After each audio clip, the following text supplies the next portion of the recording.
Oh, the farmers' markets. They have a charm of their very own. In times of industrialized farming, big supermarket chains and online stores, they feel like a remnant of the past. At a farmer's market, you can still interact with traders face to face, and buy fresh produce as well as homegrown vegetables. It was one curious flyer that drove me to such a market last summer. It was a flyer for the annual BONFIRE market. It was supposed to be held in a small, rural village. When I checked Google Maps, I saw that it was about an hour and a half from my home. The flyer didn't specify much. It mentioned the date and location, and that it was supposed to start at 5 in the afternoon. Two things got my interest. First, how professionally the flyer was made. Second, that at least 100 different market traders were attending. It seemed to be quite the event. After thinking about it for a while, I decided to take my chances and attend. You see, during the summer, my sales usually plummet. There's not much you can do about it. What most people are looking for are cold drinks or other refreshments. People like me, who are selling meat products, are out of luck. There are a few events where you can still net a profit, even in summer, but those are few and far between. So, whenever I find out about a new event, I at least attend it once to see if it's worth the effort. This BONFIRE event made me think of meat and barbecue, so it sounded promising. When I arrived at my destination, I was quite a bit confused. It had stated that the event was held in a small village, but I saw nothing but a single building. A huge old farmhouse. Was this the place? I double-checked the address, but I was, without a doubt, in the right place. My confusion only left me when I noticed the other cars and sales vehicles nearby. I parked my truck near the farmhouse and started to search for the organizer. I'd had no way to call or register beforehand, so I wanted to make sure that they allowed newcomers to attend as well. I was pretty sure they would. In all my years as a market trader, I'd been sent away only a few times. There were quite a few people around, some as lost as me, others busy with preparations. It didn't take long for me to spot a stout, balding man walking from group to group, gesticulating and giving instructions. I was sure I'd found who I'd been looking for.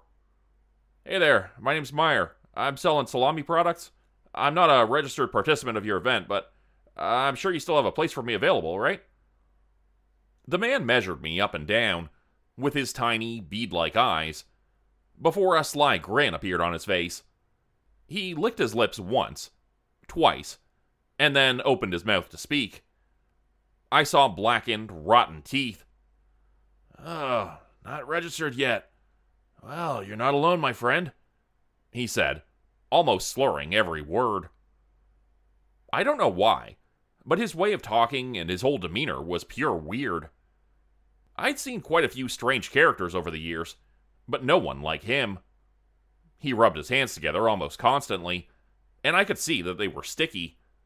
His clothing, too, stuck to his greasy body. It was nothing short of disgusting, and I had to fight the impulse to inch back. Now, he finally said, "I'm sure we'll find just the place for you." With that, he led me towards a nearby dirt path and ushered me forward. I did my best to always be a few steps ahead of him so he wouldn't touch me. "Oh, why don't you put your stand up right over there, next to one of our other, newcomers?" He pointed to another man who was busy setting up a market stand a bit further down the path. Okay, thanks. What about the car? Do you have a designated parking area or something?" For a moment, the man looked at me a bit puzzled, as if he didn't understand my question. Then he shrugged. "Should be fine if you park it next to the market stand," he answered, disinterested before walking away. For a moment, I looked after the guy, shuddering as the image of his disgusting teeth and greasy skin popped back in my mind. What the hell's wrong with that guy? I mumbled to myself. Once I'd driven down my car, I started to unpack. The owner of the market stand next to me was quite a few years older than me. He greeted me with a handshake and introduced himself as Martin. "You never been here before either?"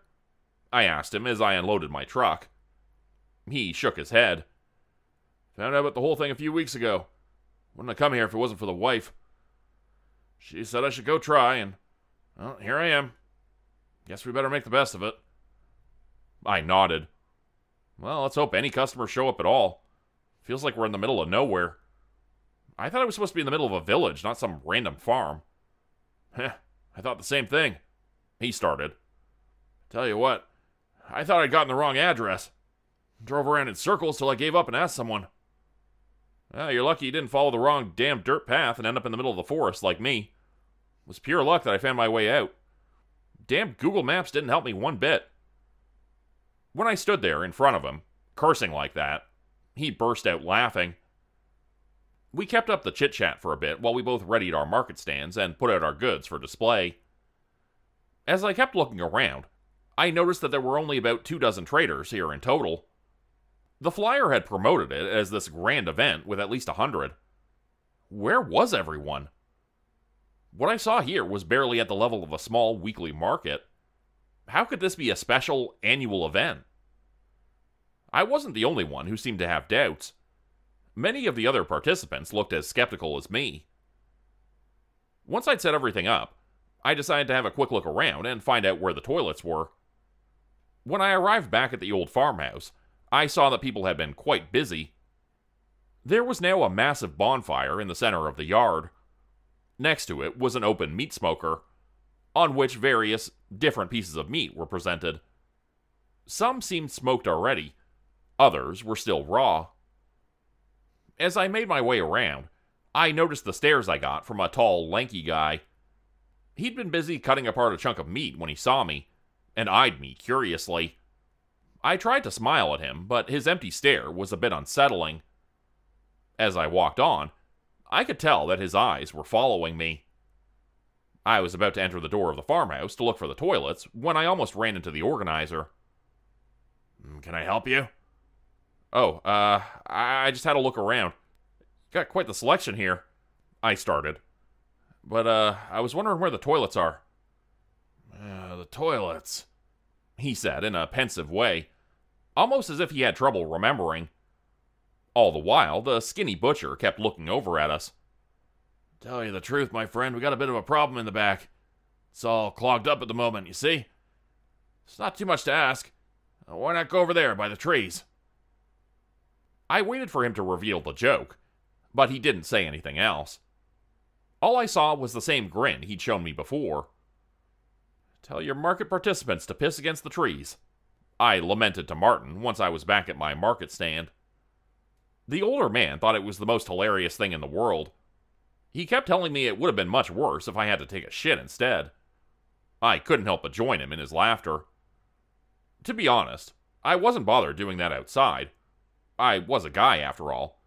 It was the lack of organization and the disinterested behavior that dumbfounded me. None of it was normal. Time moved on. Soon it was 5, and then 5:15. Wasn't the event supposed to start at 5? Where the hell were the customers? Was this whole thing a bad joke? It was another couple minutes later when I saw a group of people walking down one of the many dirt paths. Did they walk here? We were in the middle of nowhere. There were no houses anywhere nearby, as far as I could tell. As they approached my market stand, I greeted them and presented my samples. But they didn't even look at me. It wasn't just my stand, though. They ignored all of them. Instead, they made their way straight to the farmhouse and soon vanished out of sight. "They sure have great customers here," Martin joked next to me. As the hours ticked away, a few more groups arrived, but they all went straight for the farmhouse. We got a few stares, but that was about it. I saw that one of the other traders was about to start packing things up. Within moments, the stout organizer was next to him, pleading with him. Things only really start when the bonfire's lighted, my good friend. Most people won't even arrive before the sunset. Come on, stay a bit longer. I promise you won't regret it." From my market stand, I watched the spectacle and listened. I sighed and took a look at my phone. Sunset was in about an hour. Might as well wait a bit longer. As the sun slowly set, the whole place seemed to become completely engulfed in darkness. There were no streetlights or floodlights around. The only sources of light I could see were the few market traders who'd brought their own. This twilight created the illusion that the whole place was shrouded in darkness. It felt almost as if the entire area was now isolated from the rest of the world. Because of this, the arrival of new people came almost as a surprise. The organizer seemed to have told the truth. Things were only getting going now, that it was dark. Before, it had only been a handful of people who trickled in. Now dozens, if not hundreds, arrived. As I stared at these groups, I thought I saw a few weird things here and there. A few times I caught glimpses of shrouded, hunched-over figures. In the dark, it was almost impossible to make out how tall they were. For a moment, I thought the outlines below their shrouds were shifting. It wasn't only these shrouded figures that were a bit strange. The people in general seemed to be a bit different. Their faces, their demeanor, almost everything made them appear as if they were inbred. It was almost as if they were a step lower on the ladder of evolution, as bad as that sounds. After a while, I shook my head. It must be the lights which were playing tricks on me. Hell, I'd been to a ton of village fairs and markets, and to be honest, people in rural areas were always a bit different. Not that I ever minded it. They were still friendly and jolly people.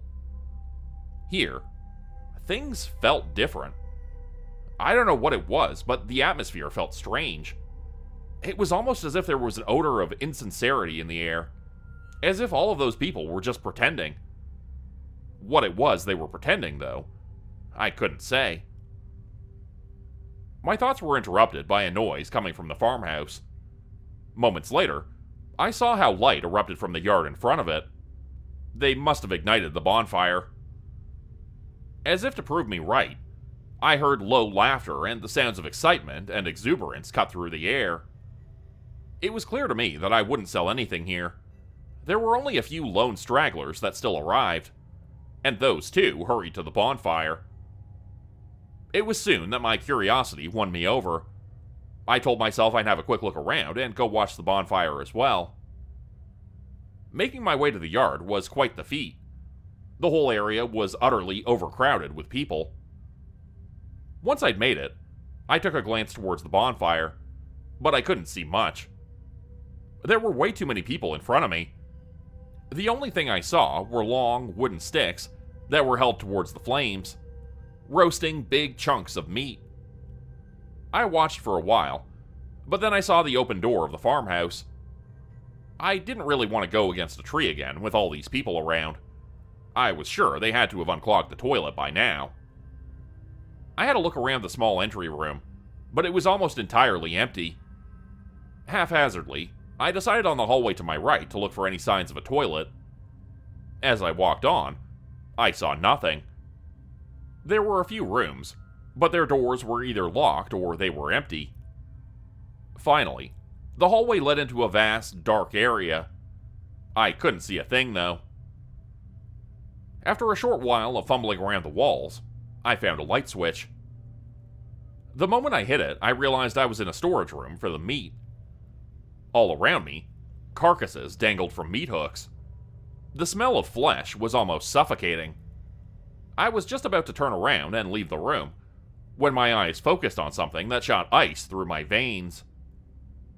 There, right at the back, dangling from a huge meat hook was, without a doubt, a human torso. I saw the bloodied neck, the shoulders, as well as the stumps where the legs should have been. I stood there, frozen, telling myself this must be a joke. It was a prop, to scare the kids or play a trick on trespassers who snuck in here. There was no way this could be real. I looked through the room to convince myself. It was clear that all the other pieces of meat in here were animal carcasses. Right? They were not. There was another torso to my left, a lower body at the far right.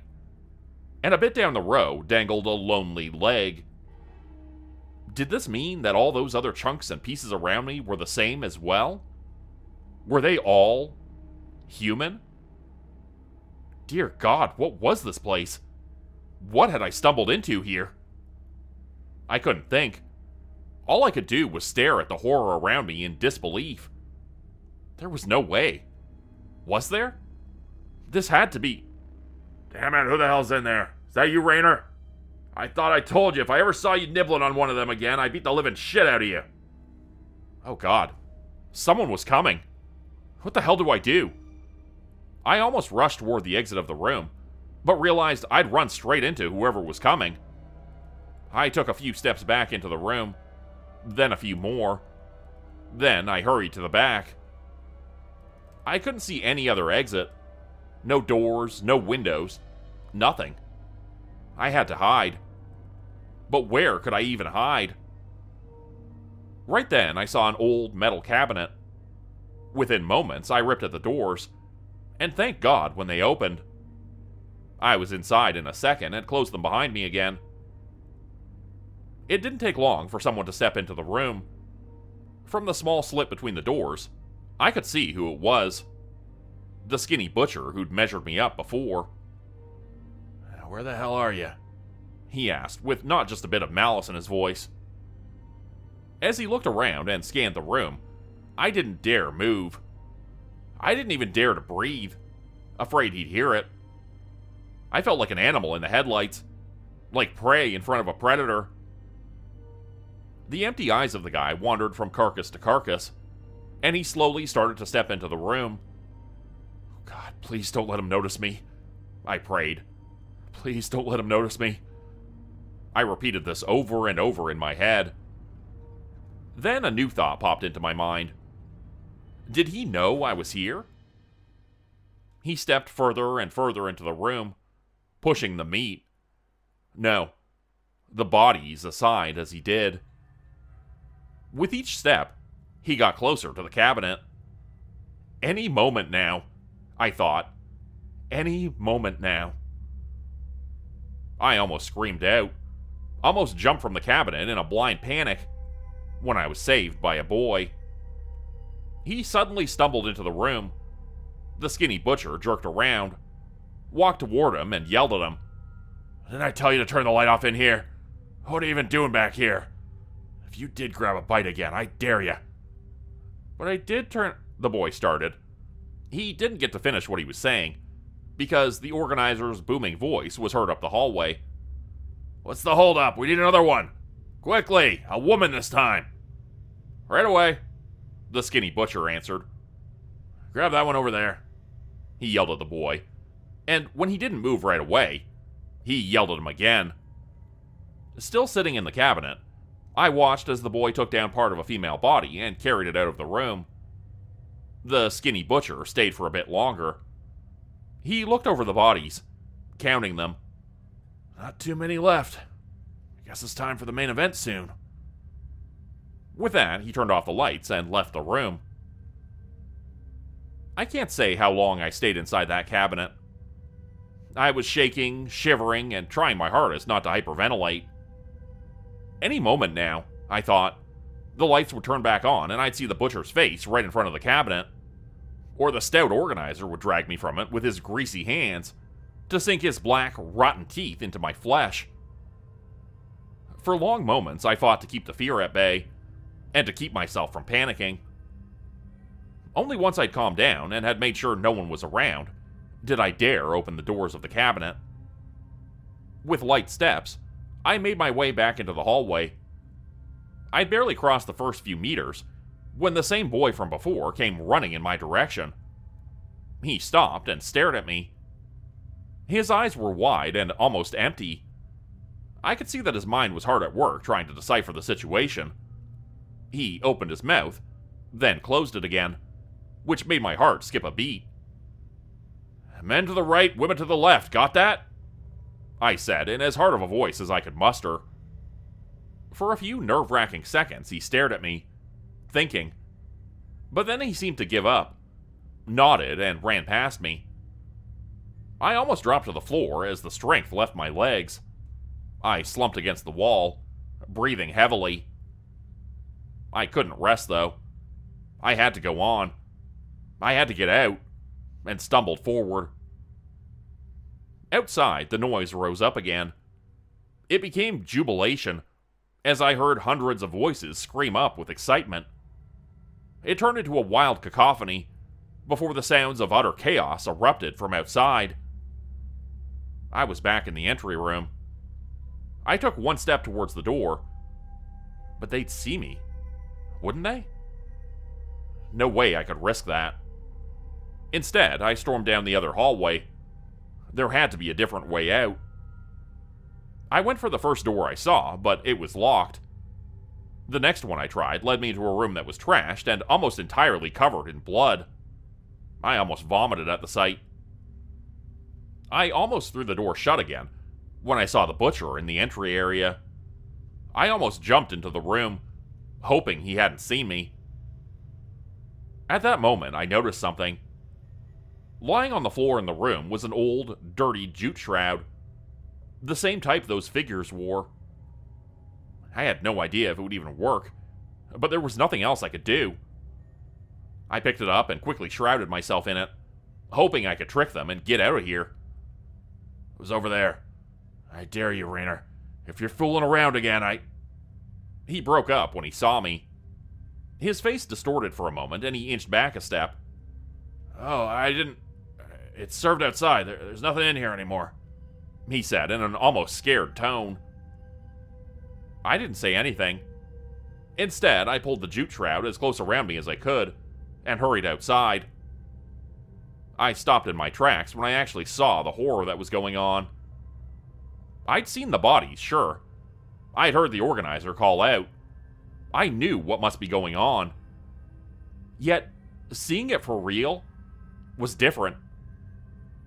I saw the wide eyes and open mouths of the visitors. I saw how they stared at the body parts and chunks of meat roasting on the long wooden sticks. Human body parts and human meat. The bright fire revealed the true nature of their faces. I'd thought of them as inbred, but they couldn't possibly be human. Their mouths were too wide, their faces too different. These people... No. These creatures here were something entirely different. They pushed against each other, reaching into the flames to get the glistening pieces of meat. I felt nauseous watching as they gorged themselves on human flesh. They smiled in ecstasy as grease and blood ran down their misshapen mouths and faces. Some looked more like humans, while others were wild caricatures. They had long mouths with giant teeth, and swallowed arms and legs whole.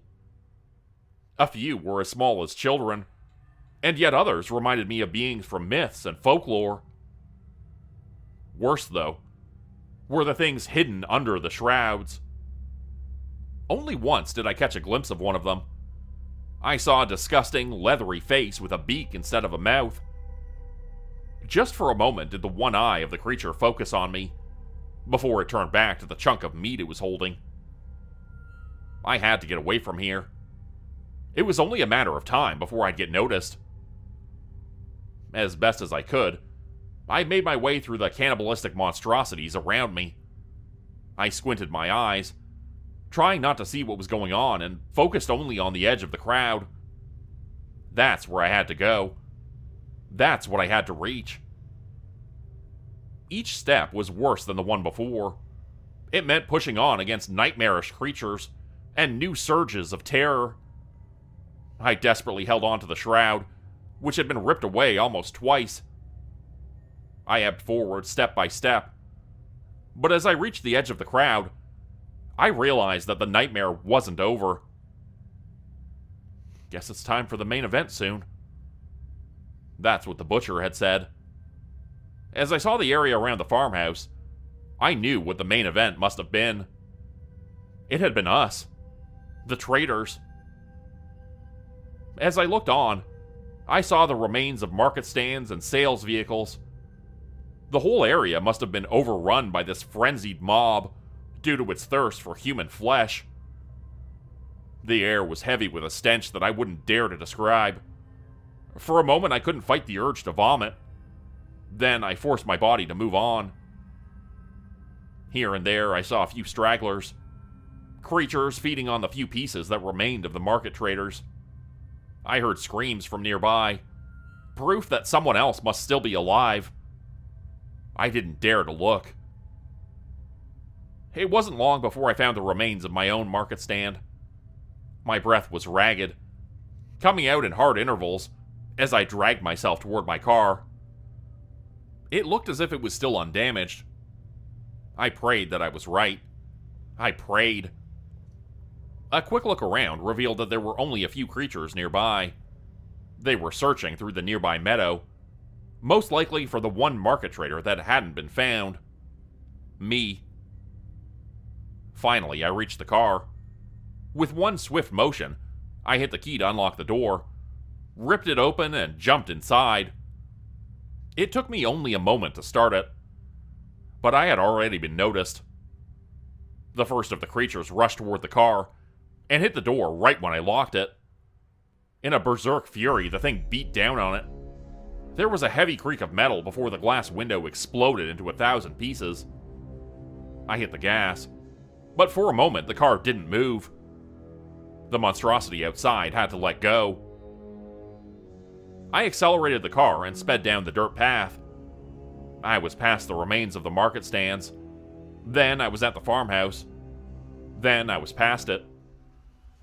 I was about to thank God for having made it, when I saw something standing next to the road ahead. It was one of those shrouded figures. Within a moment, the shroud flew up into the air. I heard a blood-curdling scream of rage and fury. Before I closed my eyes and hit the gas, I saw it. I saw the nightmarish truth of what lay hidden under those shrouds. It was a giant, hulking mixture of human, bird, and something else. There were too many limbs, bulging flesh and feathers. Eyes closed and high on adrenaline, I floored the gas. I heard the scratching of claws, the tearing of metal, and for a moment I was sure that was it, that the thing had caught me in its grasp. But I wasn't stopped. The car rushed on, and I heard the thing rage behind me. I didn't dare to look back. I didn't look back for as long as I drove on. It was long past midnight when I finally dared to stop the car. Using the navigation system, I made it to a nearby gas station. From there, I called the police and reported the whole incident. I'm not sure what I told them that night. I must have been a nervous wreck, babbling and yelling about cannibalistic murders. I can't remember for how long they questioned me. When they finally went back to check the farmhouse, they found it completely abandoned. Nothing was there. No people, no cars, no market stands, nothing. Worst of all, no proof that anything had happened. For the past half year, I've seen a shrink. He's been trying hard to convince me that my story can't be true. That what I saw that night couldn't be real. He keeps telling me there were no creatures, and no murders. It was all in my head. I really want to believe him. I want nothing more than to accept that it was all just my own delusion. A hallucination conjured up by my own mind. I can't anymore, though. Now that the new year has begun, I decided to attend markets again. And it was just yesterday that I saw a stout, balding man who was giving out flyers. The moment his small, bead-like eyes focused on me, I knew who he was. The moment he gave me a sly grin and revealed his blackened, rotten teeth, I knew he recognized me as well.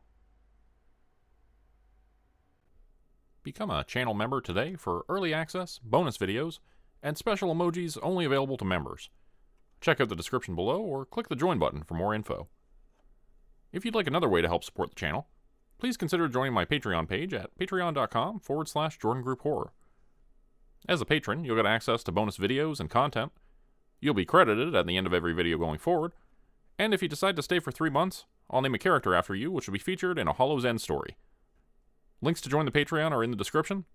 Thanks everyone for listening. Please like, subscribe, and comment to help the channel continue to grow. And see you again next time at 4 p.m. Eastern Standard Time. Hope you have a great night.